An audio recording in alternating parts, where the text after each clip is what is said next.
This episode of Talk Your Book is proudly brought to you by Stock Doctor. Yeah. Fundies called me up, told me to take a look, but stay stubborn as bulls and talk their own book. Get the money, get the money, get the money. Well, Bradley Davis from OTR Capital, thanks very much for coming on Talk Your Book.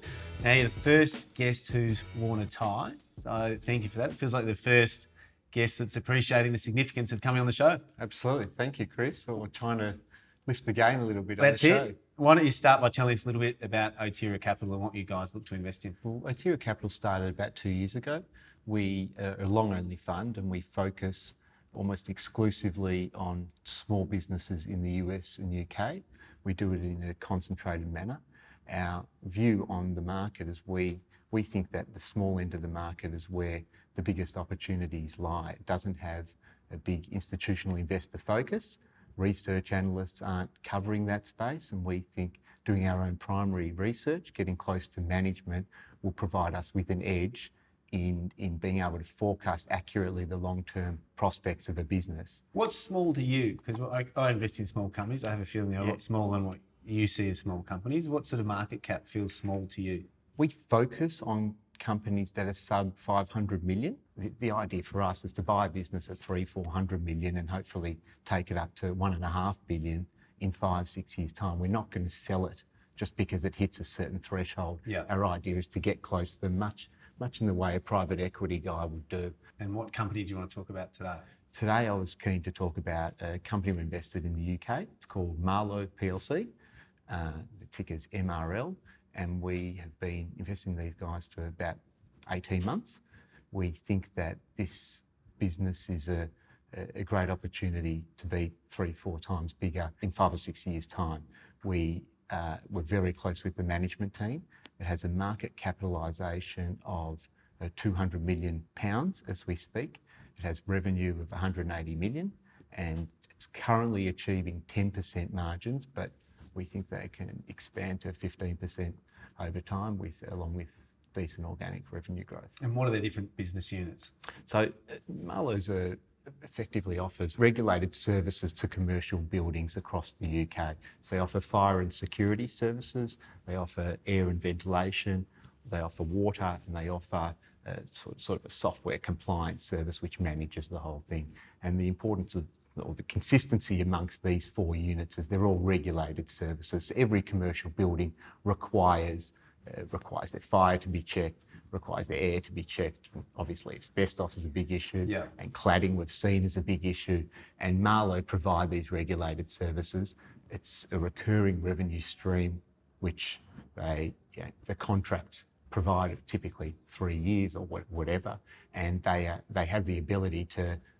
It's not reliant on a relationship with a particular individual providing that service. It's much more reliant on the company. For the commercial business owner, they're pretty much looking to tick a box and make sure everything's compliant.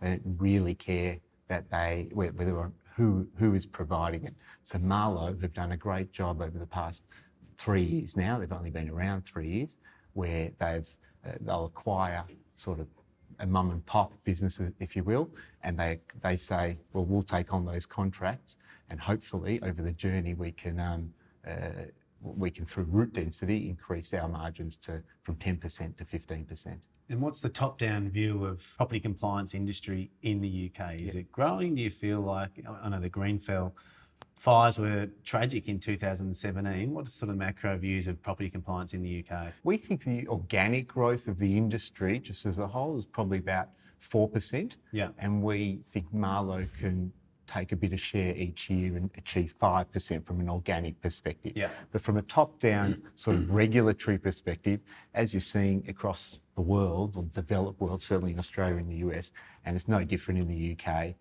it's certainly increasing the requirements. And from an insurance perspective, the demands on the commercial property owners have increased and are requiring these even more so. So where you could put these tests off potentially for 6 months a few years ago, that's not being done now. They're very strict in providing, we're going to do this annually, we're going to do it October 21st of every given year, regardless. Whereas it used to be somewhat discretionary, that's gone. So that's short for us. It shores up, a bit better growth than what you'd see in the natural GDP of a market, and it also provides somewhat of a protection against cyclicality. We're not talking about something which is going to go up and down. It's something that's required every year, and a lot of the revenue that these guys are providing is that recurring stuff. It's not a one-off. Yeah. We'll come and sort you out. And what are some of the financial metrics of Marlowe that you find attractive? Marlowe is what you call a roll-up story here in Australia. Over in the US, they call it a consolidation story. And the part of that which we find attractive is they're able to go and buy a business, let's say, run by mum and dad who've been operating it for 15 years, and they've got 2 or 3 people that work for them and come into the building and do the fire and security check, and they probably have the guys do 1 or 2 a day in their area and drive for 1.5 hours. Marlowe will come in, they'll pay a multiple of 3 or 4 times EBITDA for that business, and they're not really buying the business, they're typically buying the contracts in the business, and that enables them to not only get rid, from a synergy perspective, they can take out the head corporate costs, but through increasing their route density, they can increase the natural margins of the business they're acquiring from that 10% to 15%. So we like those return on capital metrics. We think they're significant. And Marlowe has, at the moment, 180 million in revenue pounds, in run rate revenue, of a market which is $3 billion in size. Yeah. So that's 6% market share. And we ultimately think that over time that they'll be able to increase that significantly by buying these guys, buying the smaller contracts and consolidating them into a broader, a bigger picture where they can increase those margins. They've spoken a bit publicly about their pipeline of businesses that they could potentially acquire in the UK. Yep. How many of them are there? And what do you see as a realistic target each year in terms of number of businesses that are acquired?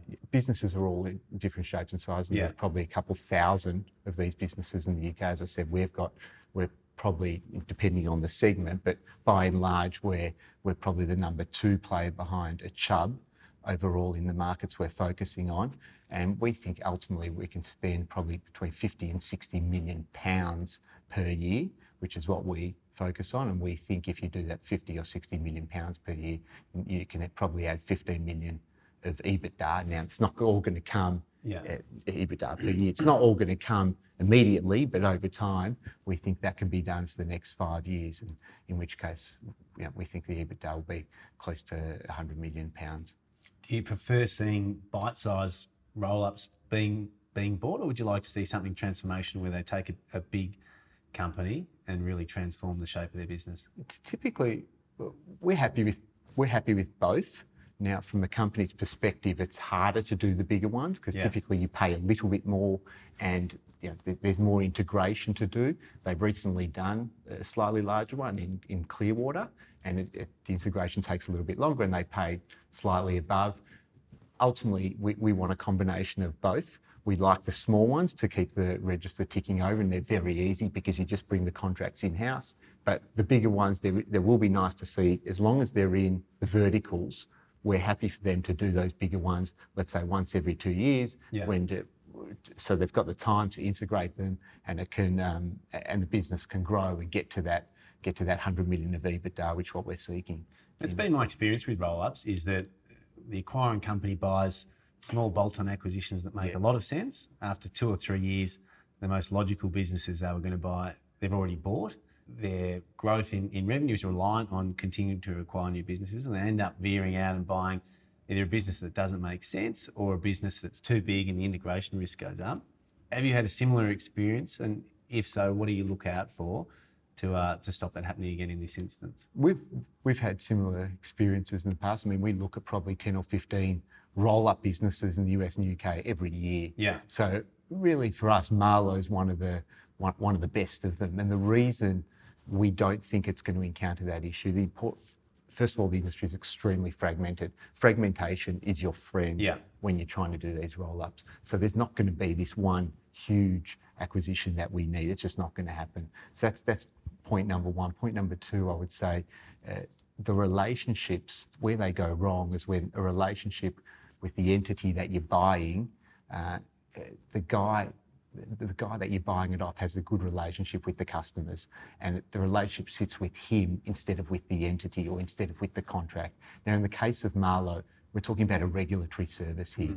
The building manager that brings the guy in does not really care who the guy is that's ticking it off, does not really care who the guy is that's checking the fire and security. What he cares about is, I've got the contract, the guy's coming in on this date and he's going to make us compliant, and we're able to move on. Point number 3, unlike a lot of other roll-ups where they're just relying on synergies, taking out the corporate costs, so getting rid of the CEO and the CFO and getting rid of their office space, Marlowe, not only do we do that, but because of the route density nature of this business, whereby our engineers that we've already got might be able to do an extra job a day just by virtue of taking on those contracts. We think the overall group margins can go from 10 to 15%.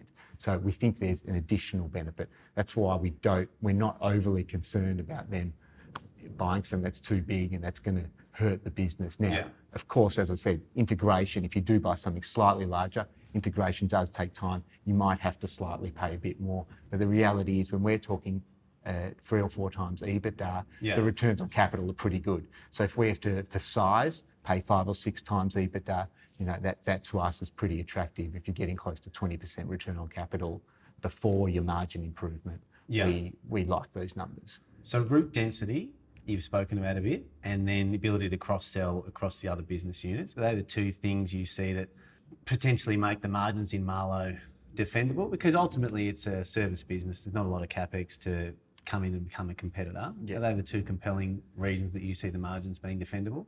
They are. You need route density is not necessarily going to, it enables us to get better margins. But if you were to come in or someone that business has been bought out, first of all, they put non-competes on them for a geographic region. So you'd have to wait 3 or 4 years. And there's no reason why someone would necessarily move back to that guy because he doesn't have a relationship. So a smaller operator's just not going to get that density for a number of years, are they? If they start out? He's built the business that he sold would have been going for 20 years. And he would have had all those contracts in place. So to come in when a big guy has those contracts existing, yes, you might be able to win a few, but you'd have to price cheaper, which will be harder for you. And we're not talking about businesses here with 50% margins and there's a lot of fat to play with. We're talking about stuff which is pricing 15% margins at best.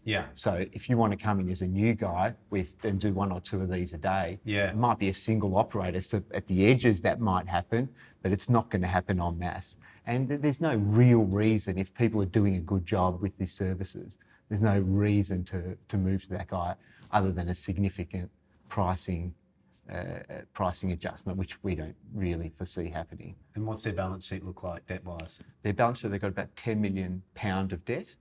And we suspect they'll look to continually raise capital as they make acquisitions for the next 2 years at least, and just because that's their preferred option of growing the group, and we're very comfortable with that.